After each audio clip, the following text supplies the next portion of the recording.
Bonjour à tous, il est 8h45, nous sommes en direct sur TV Finance pendant une heure. C'est le live TV Finance pour suivre l'actualité économique et celle des entreprises de ce mercredi 16 octobre. Au sommaire de l'émission des invités, nous retrouverons tout à l'heure Bertrand Gérard, président cofondateur de Washme, une start-up qui a développé une application mobile pour simplifier le lavage des voitures dans les grandes villes. Nous assisterons ensuite à l'ouverture de la Bourse de Paris aux côtés d'Éric Seban, trader et coach chez Perceval Finance, puis Antoine Quesada, trader formateur et coach, nous présentera les market movers du jour. Enfin, Jérôme Malavoie, président fondateur de Transparency One, nous parlera de transparence et d'éthique au sein des grandes entreprises internationales.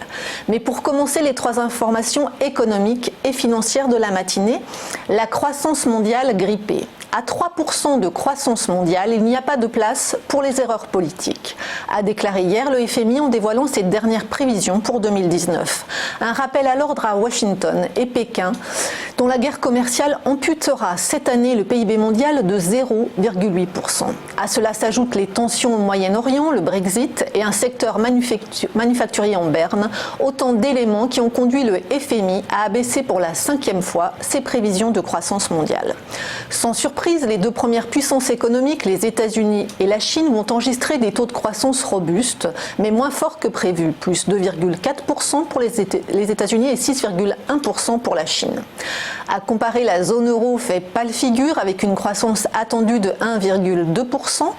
En Italie, le PIB va même stagner. En Allemagne, il va croître de seulement 0,5% et en France de 1,2%.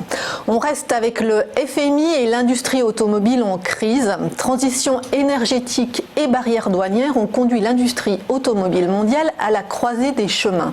C'est en tout cas le diagnostic du FMI dans son rapport annuel publié hier sur la croissance mondiale. Pour la première fois depuis la crise financière de 2008, l'industrie automobile n'avance plus et même ses ventes ont même reculé de 1,8% en 2018. Or, cette industrie représente à elle seule presque 6% du PIB de la planète et 8% des échanges de marchandises. Conséquence, la crise du secteur automobile contribue au ralentissement économique mondial. Et cela ne s'arrange pas en 2019 puisque les analystes prévoient une baisse de production de 4%. Reflète ces mauvaises performances, les titres des 14 plus grands constructeurs automobiles ont chuté en bourse de 28% en moyenne cette année, observe le FMI. Une lueur d'espoir néanmoins pour les constructeurs européens puisque les immatriculations de voitures neuves ont augmenté de 14% en septembre sur le vieux continent.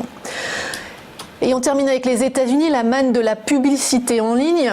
Le marché américain de la publicité en ligne va encore croître de 18% en 2019 pour atteindre 55 milliards de dollars.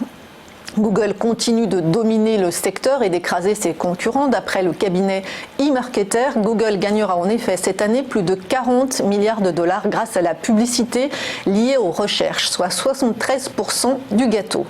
Amazon arrive en deuxième position avec 13% seulement de part de marché. Mais il n'a pas dit son dernier mot, captant la plupart des recherches de produits. Amazon grandit rapidement. Ses revenus publicitaires devraient ainsi progresser de 30% cette année. Et à ce rythme, le cabinet eMarketer prévoit qu'en 2021, la part de marché de Google baissera à 70%, soit presque 3% de moins, qui iront directement chez Amazon. Retour maintenant à la Bourse de Paris. En préouverture, le CAC 40 est attendu prudent, suspendu aux discussions entre le Royaume-Uni et l'Union européenne. Hier, l'indice parisien a gagné 1%, clôturant sur un plus haut annuel à 5702 points, dans l'espoir d'un accord sur le Brexit. À Wall Street, boosté par les bons résultats trimestriels, notamment ceux de JP Morgan, le Dow Jones s'est apprécié de 0,9% à 27 024 points et le Nasdaq de 1,2% à 8 148 points. Ce matin à Tokyo, le Nikkei a terminé en hausse de 1,2% à son plus haut de l'année. Sur le marché d'échange, l'euro se maintient au-dessus des 1,10 $. Côté pétrole, le baril de Brent s'échange proche de 59 $ et le brut léger américain WTI autour de 53 $.